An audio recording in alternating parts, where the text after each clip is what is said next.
Bon Michel, quel est votre sentiment après cette défaite 3-0 contre Lyon? Défaite logique. Hein. Après, je trouve que la première mi-temps était très consistante. On a vraiment bien évolué tactiquement. C'est ce que je demandais en bloquant entre autres une joueuse au milieu de terrain qui est une top joueuse. Ça a bien fonctionné. Ce que je regrette, c'est les transitions offensives. On manque de justesse. Mais elles étaient inquiètes. On a vu qu'elles étaient inquiètes par rapport au terrain déjà, qui était la surface est compliquée à jouer. Et c'était pour les deux équipes. Et ensuite, les deux buts qu'on prend. C'est dommage parce que on le travaille. Dans la trajectoire, on n'était pas. Elle marque 2 fois. Ça m'embête. Ouais. Ça m'embête vraiment. En deuxième mi-temps, on avait vu que c'était compliqué. Je fais des changements aussi pour soulager certaines joueuses. J'ai quand même eu une blessée qu'on a préféré ne pas faire jouer, entre autres un Siga, qu'on a laissé sur le banc et qui n'est pas rentré. Parce qu'on a des chances importantes, on le sait, dès la semaine prochaine à Rodez.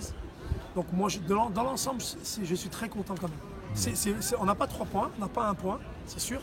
Mais dans le contenu, c'est largement mieux que ce qui était fait au début. Donc on est sur le bon chemin, mais il ne faut pas perdre de temps. Ce qui est dommage, c'est d'avoir pris ce but alors que vous étiez mieux dans le jeu, vous étiez plus haut. Et après une période où Lyon avait dominé, eu des occasions, mais pas marqué. Ouais, ils ont eu des situations plus que d'occasions. Et après, il y a ce centre-là, ce coup franc aussi, c'est regrettable. Mais bon, on sait leur qualité sur le coup de pied arrêté. Donc ouais, c'est un peu dommage. Je prends au début, à un moment donné, où on est bien, je crois que c'est la 39e minute, je prends. C'est dommage, c'est vraiment dommage. Parce que dans le contenu, les filles sont bien battues. Moi, je leur tire mon chapeau, c'est dur. C'est un championnat qui est compliqué. On ne joue pas dans la même cour. C'est pas le même budget. C'est un autre monde, l'Olympique Lyonnais. Hein, on le sait tous, comme le Paris Saint-Germain. Donc il faut quand même, je crois que le contenu est quand même intéressant.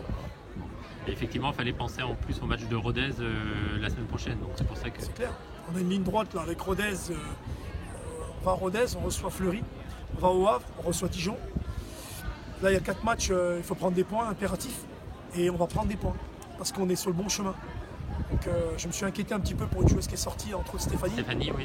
Bon, c'est un coup qu'elle a pris, donc, parce que là, elle commence à comprendre ce qu'on demande, ce que demande à un attaquant. Bien garder le ballon, faire remonter le bloc.